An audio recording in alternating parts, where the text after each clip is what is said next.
Hello বন্ধুরা, সবাই কেমন আছেন? আশা করি সবাই ভালো আছেন। আল্লাহর অশেষ রহমতে আমরাও ভালো আছি। এক পলকে আপনাদের সাথে ছাদের কিছু অংশ শেয়ার করে ফেললাম। ছাদে কিছু কিছু ফল গাছের নতুন নতুন ফল আসছে, তা একটু শেয়ার করলাম। আজকে আমি আমার শাশুড়ি চলে আসছি ছাদ থেকে পাঁচমিশালি শাক নেওয়ার জন্য।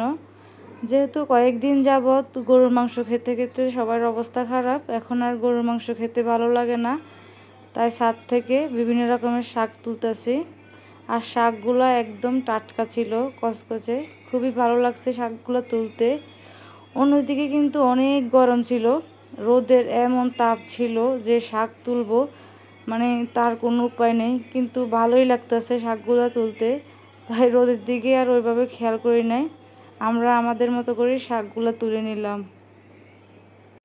এরকম পাঁচমিশালি শাক কিন্তু মাছ কিংবা শুটকি দিয়ে রান্না করলে অনেক ভালো লাগে। আমাদের ঘরের সবাই যেহেতু শুটকি পছন্দ করে না, তাই মাছ দিয়ে রান্না করলাম, কারণ কারোই গরুর মাংস খেতে ভালো লাগে না, সবাই শাকটা মাছ দিয়ে রান্না করলে খাবে, তার জন্য আজকে শাকটা তোলা। কোরবানিদের কয়েকদিন পর দেখা যায় আর মাছ মাংস খেতে ভালো লাগে না, এই যে শাক, ভর্তা, ডাল এগুলোই ভালো লাগে।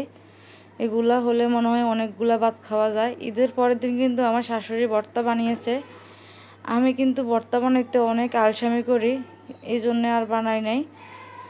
ভর্তা কিন্তু আমি বানাই, আমার হাজব্যান্ড তো ভর্তা লাভার, তাই মাঝে মধ্যে আমার ভর্তা বানানো হয়। কিন্তু ইদানিং এত গরম, মানে ভর্তা বানাইতে আমার কাছে টোটালি ভালো লাগে না, তাই আর বানানো হয় না। এই তো এইদিকে আমাদের শাক তোলা প্রায় শেষ, এখন আমরা নিচে চলে যাব। শাক কিন্তু কমও তুলি নাই, একদম পুঁই শাক থেকে শুরু করে সব রকমের শাক তুলছি এখান থেকে। শাকগুলো আমার শাশুড়ি আর আমার কাজের আপা মিলে কেটে নেবে, তাই শাকগুলো আর ওনারা নিচে নেয় নাই, দোতলায় বসে শাকগুলো কেটে নিচ্ছে। আর আমি আবারও নিচে চলে গেলাম আরও কিছু শাক আনার জন্য। নিচেও শাক আছে, এই যে পুঁই শাক, কলমির শাক, এগুলো অনেক অনেক টাটকা ছিল, তাই কিছুটা নিতে এলাম।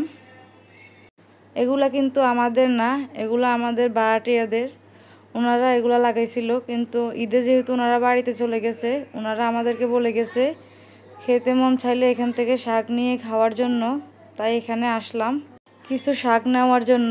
অলরেডি তো আমি অনেকগুলো শাক তুলেছি, তাই আর বেশি নেই নাই, অল্প পরিমাণে শাক তুলে নিলাম এখান থেকে। আমার কাছে ওনার পুঁইশাক পাতাগুলো বেশি সুন্দর লেগেছে, পাতাগুলো একদম পান পাতার মতো বড় বড়।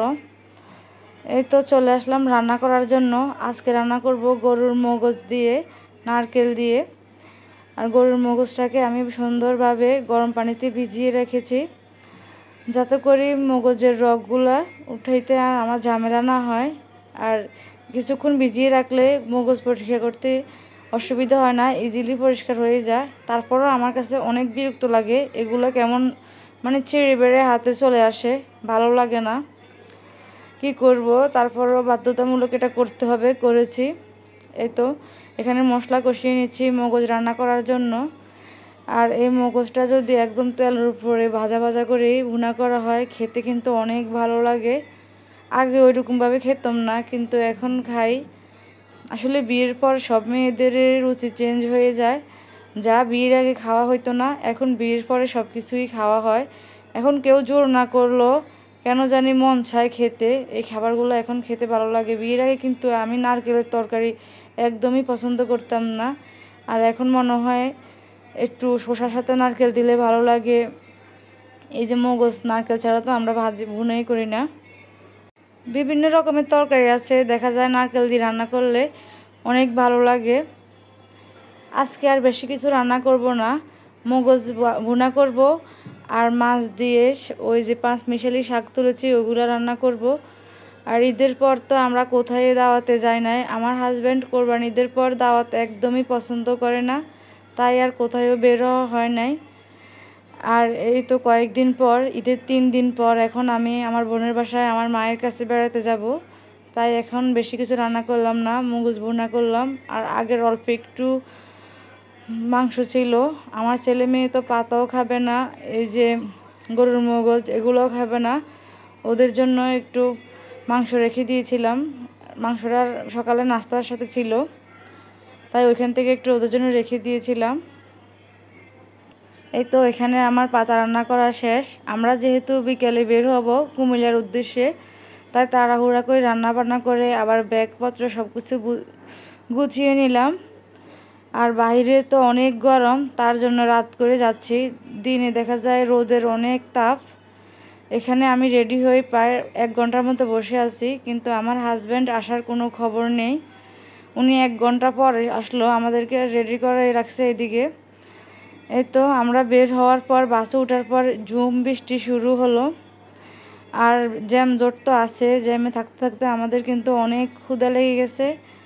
বাসায় আসার পরে আমার মা এখানে আমাদেরকে খাবার দিয়ে দিল। ফ্রেশ হয়ে আমরা খাবার খেতে চলে আসলাম। এখানে অনেক কিছুই রান্না করলো আমাদের জন্য। আমার হাজব্যান্ড অলরেডি খাবার শুরু করলো। ভিডিওটি এই পর্যন্তই। সবাই ভালো থাকবেন। আল্লাহ হাফেজ।